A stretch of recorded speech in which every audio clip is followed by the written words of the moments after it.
Hello friends, welcome to Dinesh mathematics. I hope कि आप लोग बहुत अच्छे होंगे। आज की इस क्लास में हम लोग पढ़ने जा रहे हैं कार्बन के अप्रूप के बारे में।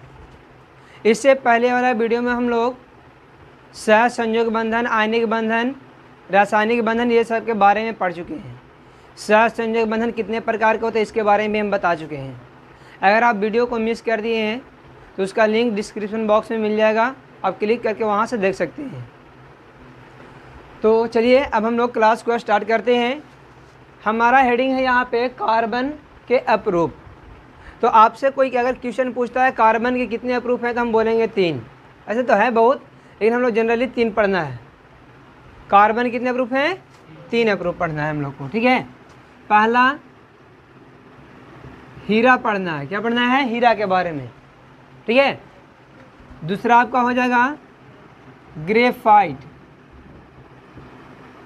और तीसरा है फ्लोरीन, है ना।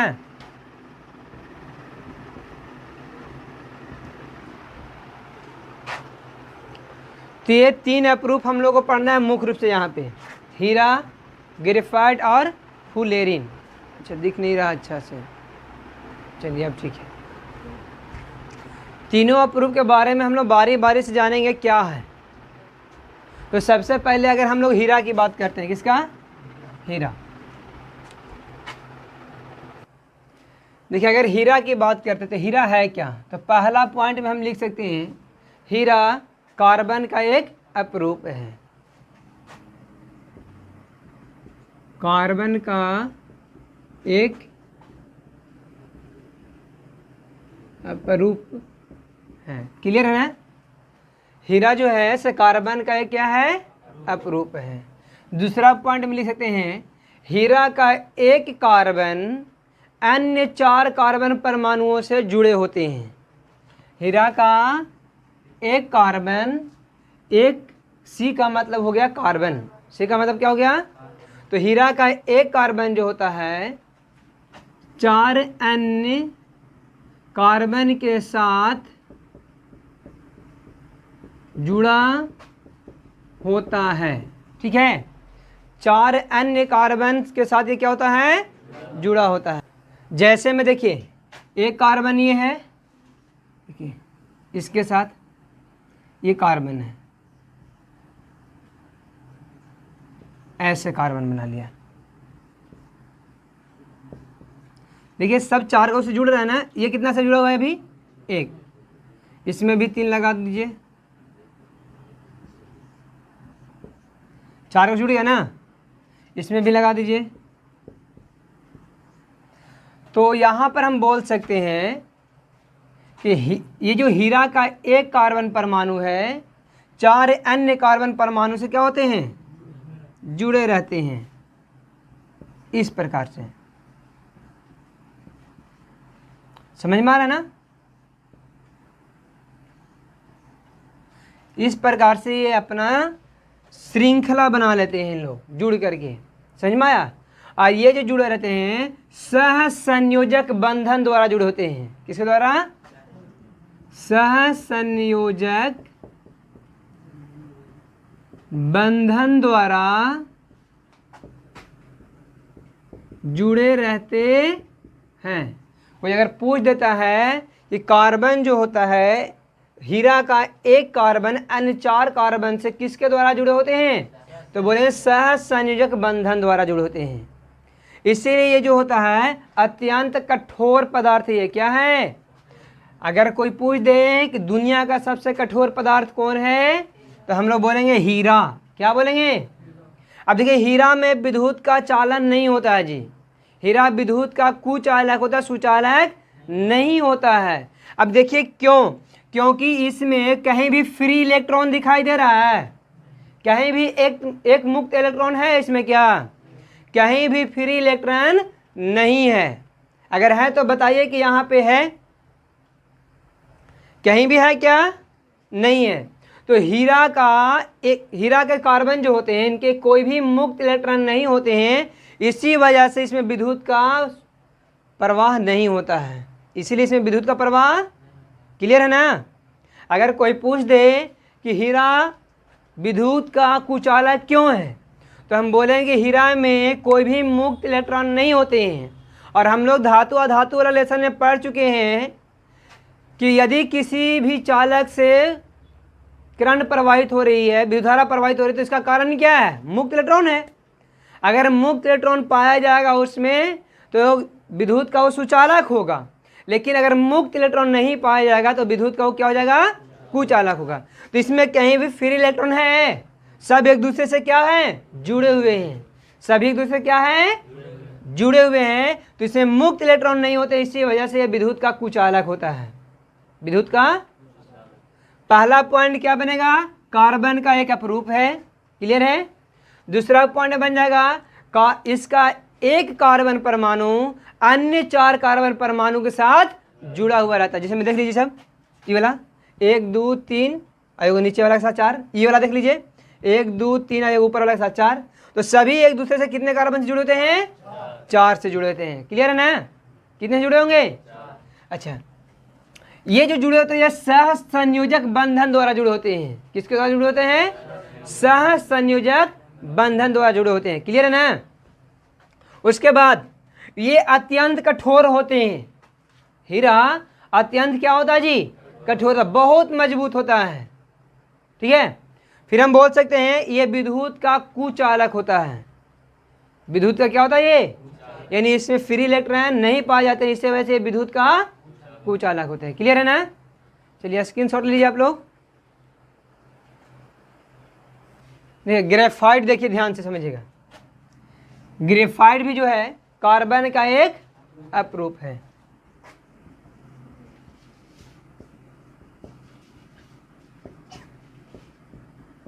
अपरूप है। ठीक है? अच्छा, अपरूप ऐसे होगा ना, कार्बन का एक क्या ये अपरूप है। ठीक है? दूसरा पॉइंट क्या बन सकता है? ग्रेफाइट का एक कार्बन परमाणु 3 अन्य कार्बन परमाणु के साथ जुड़े होते हैं, है ना? एक कार्बन परमाणु 3 अन्य कार्बन परमाणुओं के साथ सह संयोजक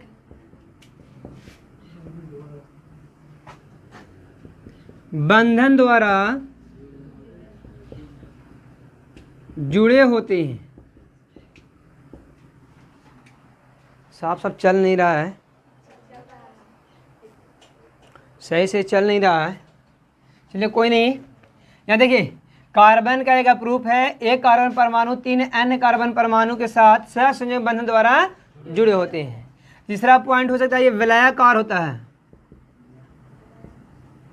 विलय आकार का होता है। कैसा होता है? तो देखिए इसका हम संरचना बनाते हैं, ध्यान समझिएगा। एक कार्बन परमाणु, मान लिया कि एक कार्बन परमाणु ही है, ये 3 गो अन्य कार्बन परमाणु के साथ ऐसे जुड़ा रहेगा। ठीक है? इस तरह से, इस तरह से देखिए वलयाकार हो गया। क्या हो गया? और भी देख लीजिए, इसको भी बनाना है तो हम बोल सकते हैं ऐसे आएगा, ऐसे आएगा, ऐसे, इस प्रकार से। देख रहे हैं ना?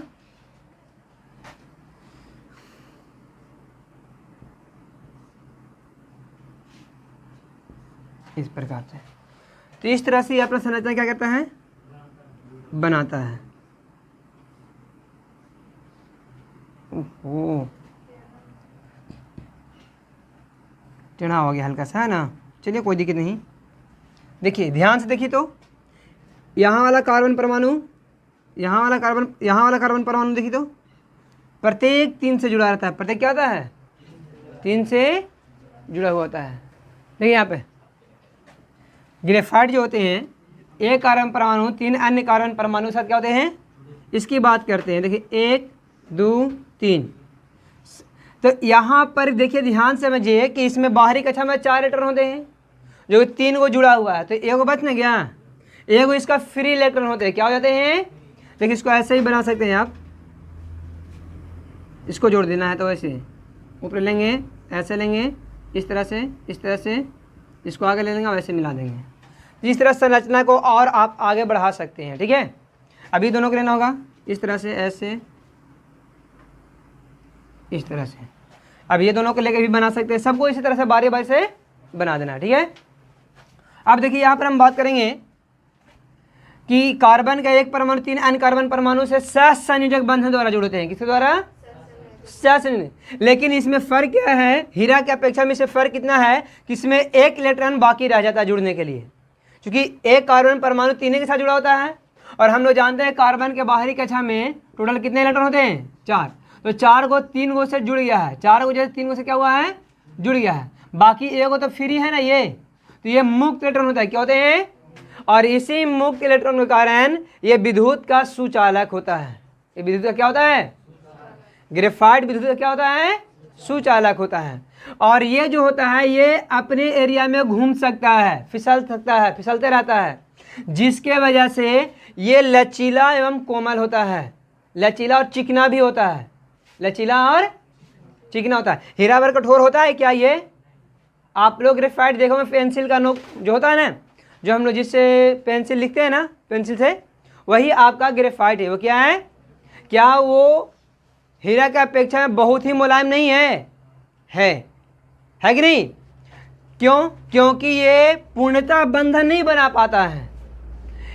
इसका एक कार्बन परमाणु 3 ही कार्बन परमाणु के साथ जुड़ा होता है, बाकी एक और फ्री इलेक्ट्रॉन होता है जो कि ये क्या करता है? विद्युत का सुचालक करता है इसको। ये फ्री इलेक्ट्रॉन जो होता है मुक्त इलेक्ट्रॉन है। क्या है? और हम लोग धातु पढ़े हैं कि जिसमें मुक्त इलेक्ट्रॉन होगा वही विद्युत का, इसीलिए ये इसको अधातु रहते हुए भी इसको अपवाद में रखा गया है। यह अधातु है फिर भी क्या ये अब विद्युत का सुचालक करता है। अधातु जो होते हैं विद्युत का कुचालक होते हैं। अधिकांश अधातु विद्युत का क्या होते हैं? कुचालक होते हैं। तो ये क्या है? विद्युत का सुचालक है, तो अपवाद में हो ना गया बाबू। अपवाद कहने का मतलब क्या? अपवाद कहने का मतलब खानदान में कुछ ऐसे लड़के हो जाते हैं जो खानदान के या तो नाम रोशन करते या तो डुबा ही देते हैं। ऐसे होते हैं ना, कुछ लड़कन ऐसे होते हैं जो खानदान का नाम रोशन करते हैं, तो कुछ लड़कन खानदान को डुबा देते हैं, तो वही हो जाते हैं अपवाद। जैसे में पिता अगर अच्छे हों, पिता शिक्षित हो और पुत्र निकल गया नैलाक। नैलाक कहने का मतलब अशिक्षित, अंगूठा छाप। तो ऐसे स्थिति में बोलेंगे, कोई भी देख के बोलेगा दम ये अपवाद निकल गया।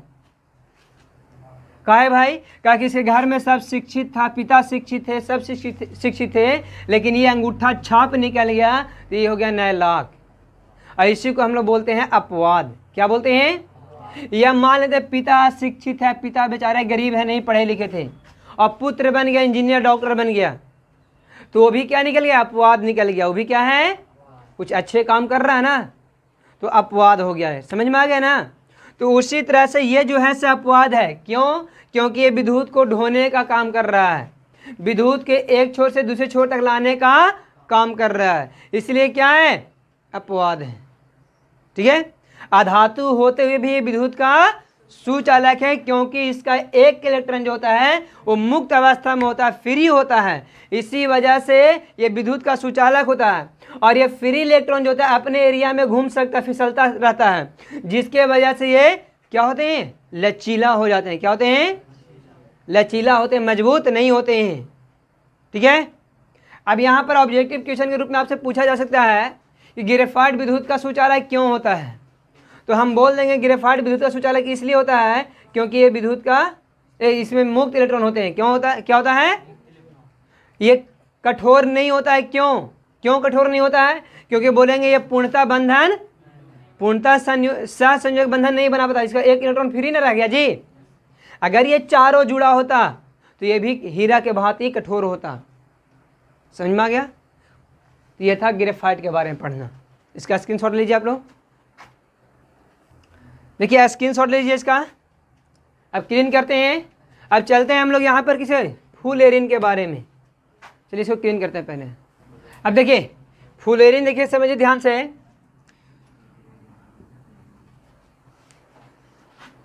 देखिए फुलेरिन जो है बंकमिस्टर नामक एक अमेरिकी शिल्पकार थे, उनके द्वारा ये निर्माण किया गया था। बंकमिस्टर याद रखिएगा ना, क्या नाम है? बंकमिस्टर नामक एक अमेरिकी शिल्पकार थे, उनके द्वारा बनाया गया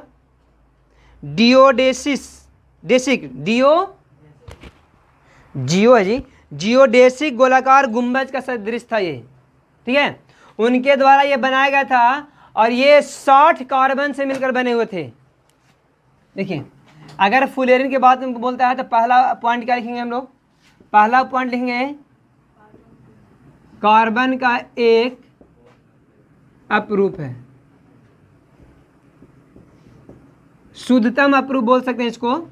कार्बन का एक शुद्धतम अपरूप है जो 60 कार्बन से मिलकर बना हुआ है, 60 कार्बन से मिलकर बना हुआ है। इसको बनाया कौन थे? बंकमिस्टर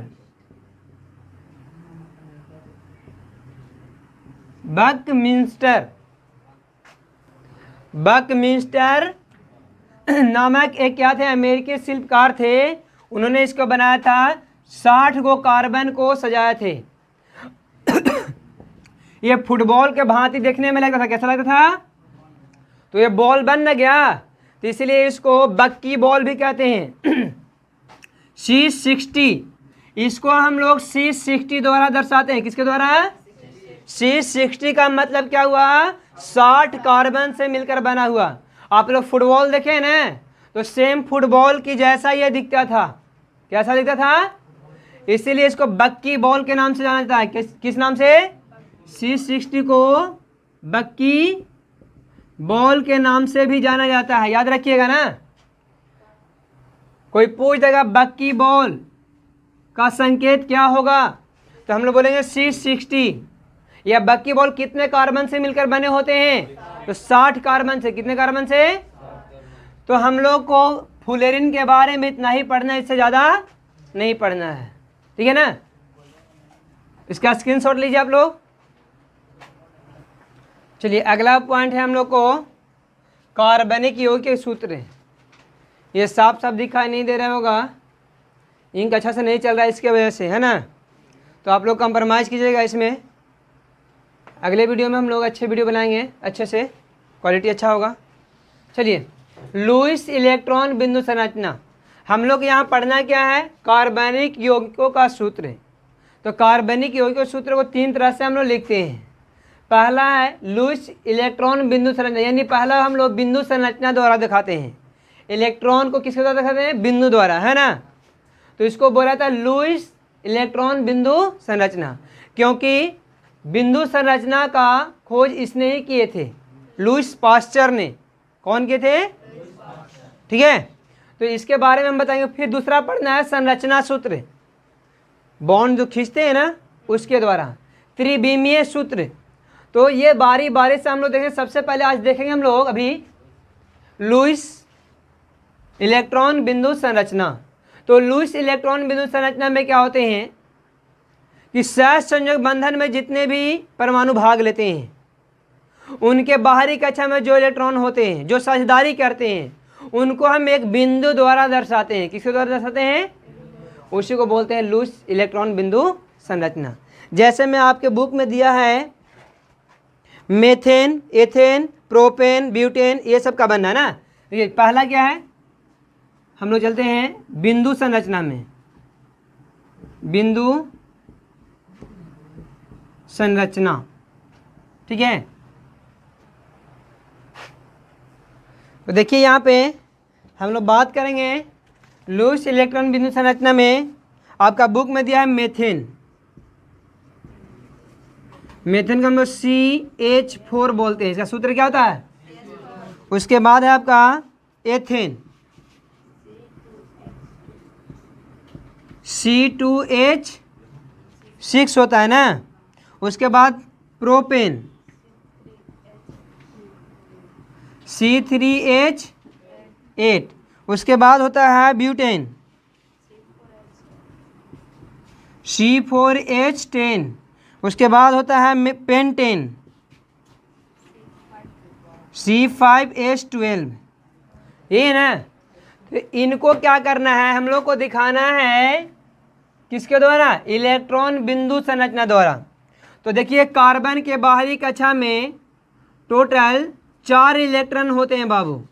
कितने होते हैं, 4 इलेक्ट्रॉन होते हैं। तो इन इलेक्ट्रॉनों को हम बिंदु द्वारा दर्शा रहे हैं। तो एक पीस कार्बन और 4 पीस क्या है, हाइड्रोजन है। तो हाइड्रोजन की भी बाहरी कक्षा में एक एक इलेक्ट्रॉन होंगे, आप लोग अच्छे से जानते हैं, है ना। अब ये दोनों क्या करते हैं, इसको पार्टनरशिप करते हैं। ये दोनों क्या करते हैं, एक एक इलेक्ट्रॉन को पार्टनरशिप करते हैं, इसको अपनी ओर क्या करते हैं, दोनों को काउंट करते हैं। ये अपने में काउंट करेगा, ये भी अपने में काउंट करेगा, ये भी अपने में काउंट करेगा। तो ये उड़ता है, सबको काउंट कर लेता है अपने में। समझ में आया। तो यहाँ पर आप देख रहे हैं कि ये जो बाहरी कक्षा में जो इलेक्ट्रॉन थे सबको हम बिंदु द्वारा दर्शाए ना। तो इसी को हम लोग बोलते हैं इलेक्ट्रॉन बिंदु संरचना। अब C2H6 देखिए, 1-2 पीस कार्बन, ठीक है। ओ सॉरी, यहाँ पे ये हो गया 4 गो electron, hydrogen hydrogen hydrogen hydrogen hydrogen और हाइड्रोजन। देख रहे हैं अच्छे से आप लोग, है ना। तो ये क्या करता है, ये हाइड्रोजन इसको काउंट करेगा, ये इसको काउंट करेगा, इसको काउंट करेगा, ये वाला इसको करेगा, ये वाला इसको करेगा, ये वाला इसको करेगा।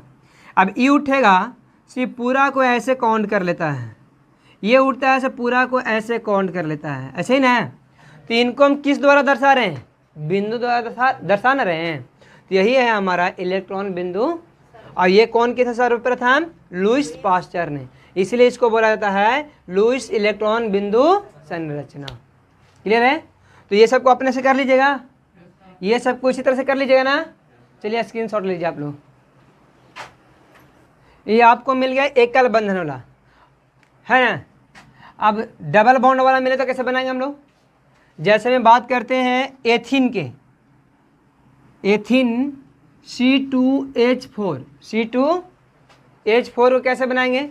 तो कार्बन 2 पीस है और 4 पीस क्या है, 4 पीस हाइड्रोजन। तो 1 पीस यहाँ लग गया, 1 पीस यहाँ लग गया, ओ सॉरी 1 पीस यहाँ लगा देंगे, अब 1 पीस यहाँ लगा देंगे, बाकी सब तो ऐसे ही नहीं रहेगा, ठीक है ना। तो देखिए क्या करेगा, ध्यान समझिएगा।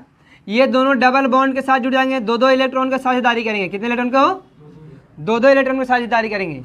तो इस तरह से अब ये देखिए क्या करेगा, सबके साथ पार्टनरशिप कर रहा है, समझिएगा ध्यान से। तो ये वाला अपने में काउंट करेगा, ये अपना काउंट करेगा, ये अपना काउंट करेगा, ये अपना काउंट करेगा, और ये उठेगा से इस तरह से काउंट करेगा। देख रहे हैं ना आप लोग। अब ये उठेगा से इस तरह से काउंट कर लेगा, समझ में आ गया ना। तो ये हो गया क्या, डबल बॉन्ड वाला। कितने बॉन्ड वाला, यानी 2-2 इलेक्ट्रॉन का साझेदारी वाला। तो 2-2 इलेक्ट्रॉन का साझेदारी वाला इस तरह से करेंगे। और ट्रिपल बॉन्ड होगा C2H2, तो कार्बन 2 पीस, 1 पीस यहाँ कार्बन है, 1 पीस यहाँ कार्बन है, 2 पीस हाइड्रोजन भी है। तो 2 पीस, 1 पीस यहाँ जोड़ देंगे, 1 पीस यहाँ, 1 पीस यहाँ, 1 पीस यहाँ। तो बच गया 3-3 पीस ना, इन लोग को 3-3 पीस नहीं, 3-3 इलेक्ट्रॉन ना बच गया। अब ये तीनों इलेक्ट्रॉन को साझेदारी करेंगे नहीं करेंगे। तो इसको इस तरह से ये काउंट करेगा, ओ सॉरी इस तरह से, और ये उठेगा से इस तरह से, ये करेगा ऐसे, और ये उठेगा से इस तरह से कर लेगा। यही आपका हो गया इलेक्ट्रॉन बिंदु संरचना। अब हम लोग देखेंगे संरचना सूत्र। तो इसी का संरचना सूत्र कैसे बनाएंगे इसको भी देख लीजिए, इसको क्लीन कर देना। अब देखिए इसी को हम कैसे बनाएंगे। अगर मेथन को बोलता है कि संरचना सूत्र लिखिए, संरचना सूत्र लिखिए, ये सूत्र तो आपका लिखा हुआ है, अब संरचना दिखाना है। इसको क्या दिखाना है, तो C 1 पीस और हाइड्रोजन कितना पीस। तो ये जो लाइन द्वारा दिखा रहे हैं ना आपने, ये लाइन द्वारा जो आप देख रहे हैं, यही आपका संरचना हो गया। यही क्या हो गया, तो इस तरह से कर लीजिएगा। अब इसका देखिए करते हैं, चलिए इसको देख लेते हैं C4H10 को। तो 4 पीस कार्बन, इसके साथ इस तरह से लाइन पार देंगे, यहाँ जोड़ देंगे, यहाँ जोड़ देंगे, ये हो गया यहाँ। चारे को बंधन न बना सकता है। देखिए 1 2 3 4, 1 2 3 4, अभी भी 4 बनाए, 1 2 3, अब 1 1 2 3 और ये हो गया संरचना। तो इस तरह से बना लीजिए आप लोग।